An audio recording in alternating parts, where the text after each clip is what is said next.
सभी दर्शकों को नमस्कार, जय श्री कृष्ण, प्रणाम।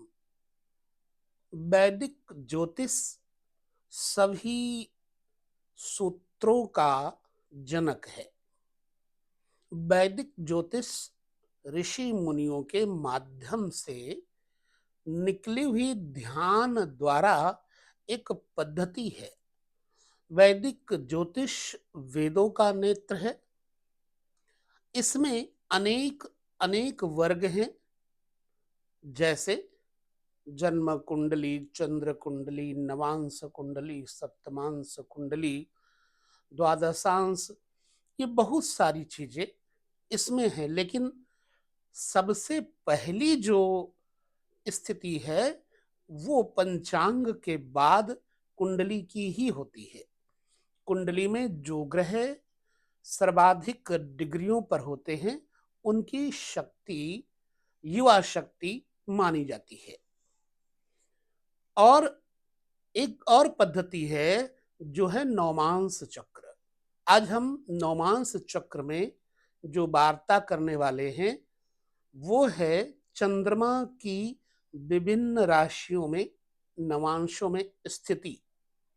उसके लिए हम आपको एक चार्ट रेडी करके दिखाएंगे जिसे आपको समझने में कोई मुश्किल नहीं आएगी।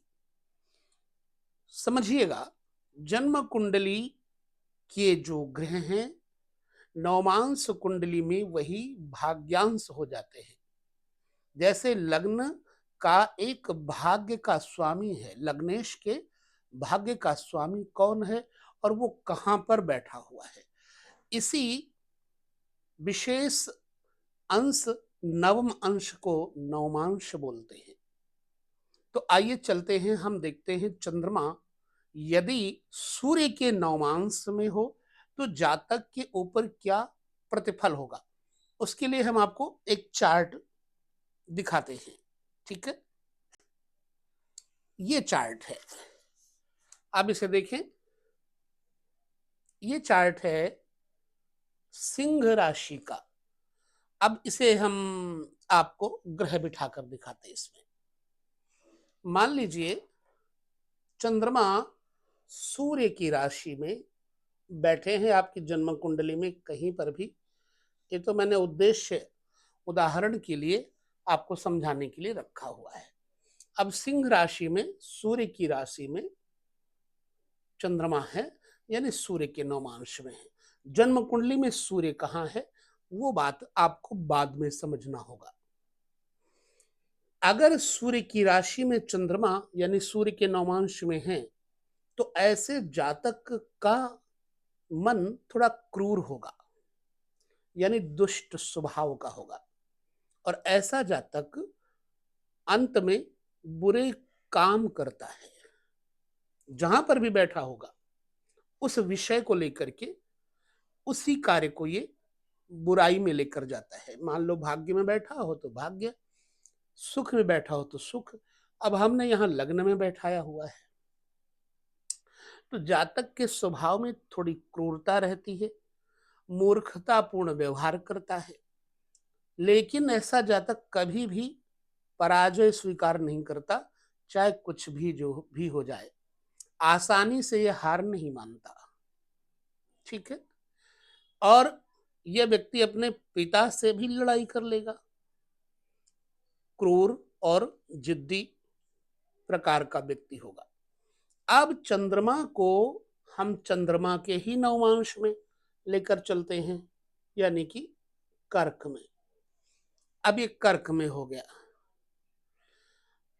इस नवमांश में अगर चंद्रमा है आपकी जन्म कुंडली में तो स्वराशि में होने के कारण जातक में स्थिरता होगी, स्टेबिलिटी होगी। जातक अपने माँ का लाडला कह सकते हैं और जातक के अंदर थोड़ी दया, करुणा, स्मृति, भाव अभिव्यक्ति करने की बड़ी क्षमता होगी। और जातक के पास वाहन, मकान, भूमि, इन सब को लेकर के भी अच्छा सुख होगा। जातक को अच्छी पत्नी भी प्राप्त होगी। जितने चंद्रमा संबंधी सुख हैं, दूध, पुत्र, इन सब को लेकर के जातक सुखी जीवन जिएगा। नवमांश में अगर चंद्रमा की राशि में चंद्रमा है तो यही चंद्रमा यदि मंगल के नवमांश में आ जाएं, जैसे हम वृश्चिक में ले लेते हैं या फिर मेष में ले लेते हैं, मेष या वृश्चिक में अगर आपके चंद्रमा है तो मंगल के नवमांश में है। अब इस जातक को रोग जल्दी होंगे, दाह कारक रोग जल्दी होंगे। क्यों? क्योंकि मंगल की राशि में चंद्रमा का होना जातक में उग्रता देता है। मंगल की राशि में चंद्रमा होने से जातक को बुखार इत्यादि, ताप इत्यादि ज्यादा होते हैं, ब्लड प्रेशर आदि ज्यादा बढ़ता है। हालांकि जमीन जायदाद का सुख होगा, भूमि का सुख होगा, परंतु स्वास्थ्य अच्छा नहीं रहेगा, पित्त कारक ये बन जाएंगे। ऐसे में चंद्रमा को जल्दी रोग होने की संभावना, मित्रवत व्यवहार देखा जाए तो जल्दी किसी से जुड़ता नहीं है व्यक्ति, इस व्यक्ति का शरीर भी थोड़ा कमजोर रहता है। प्रेम और स्नेह के मामलों में प्रारंभ में असफलता होती है, बाद में इस व्यक्ति को प्रेम में सफलता मिल जाती है। ठीक है, इसी चंद्रमा को बुध के नवमांश में हम देखते हैं, मिथुन में या फिर कन्या में बुध का नवांश है। अब जातक देखने में बड़ा सुंदर दिखेगा, बातूनी होगा, शायर की तरह वार्ता करेगा, प्रसन्न चित्त, हमेशा मजाकिया किस्म का। ये किसी के साथ भी मित्रवत व्यवहार करके बहुत जल्दी जुड़ जाता है। व्यापारिक स्थिति इसकी मजबूत होगी। ज्यादातर सीए वगैरह, बैंकिंग, सीए जो भी हो, फाइनेंशियल वर्किंग में बहुत ही ये मजबूत प्रकृति का व्यक्ति होगा। ठीक है, चलिए यहां पर अगर चंद्रमा बुध के नवमांश में है तो निश्चित ही जातक को आदर और सम्मान मिलेगा समाज में, धन और बुद्धिमानी इसके पास जरूर होगी। यही चंद्रमा बृहस्पति के नवमांश में हो, मीन और धनु में, अब बृहस्पति के नवमांश में चंद्रमा हो गया तो जातक सोना, भूमि, भवन इनका तो सुख प्राप्त करेगा ही करेगा, साथ ही सामाजिक सम्मान भी इसको बहुत मिलेगा। एक प्रतिष्ठित व्यक्ति होगा और इसको सरकार से, सरकारी नौकरी से लाभ प्राप्त होता है। जातक शिक्षित होगा, विनम्र होगा और दूसरों से ये आदर करने, मतलब आदर प्राप्त भी करेगा और आदर मिलेगा भी इसको। लेकिन कई बार इसको पीलिया जैसे पेट के रोगों से भी प्रॉब्लम होती देखी जा सकती है। ये तो हो गया चंद्रमा का बृहस्पति के नवमांश में। शुक्र के नवमांश में यदि चंद्रमा है, जैसे चंद्रमा तुला में आ गया और चंद्रमा वृष में आ गया, दो राशियां शुक्र की हैं। अब ध्यान से देखिएगा, दोनों राशियां शुक्र की हैं। शुक्र सुंदर है, सजीला है, दूरबा दल की तरह आकर्षक है, कामनाओं से युक्त है, कामी है, गोरा है। अब जातक अमीर होगा, इसके पास कार, मोटर, वाहन की बढ़ोतरी होगी और यह ज्ञानवान भी होगा, बुद्धिमान भी होगा, लेखक भी होगा। इसको लोगों से बहुत जल्दी प्रेम होगा, स्वभाव में विनम्रता होगी। और ये जातक जिस जगह, मान लो चंद्रमा शुक्र की राशि में तीसरे बैठा है तो इसको किसी न किसी मित्र फीमेल से जोड़ कर देगा और उससे इसको लाभ भी होगा, व्यापार से भी लाभ होगा।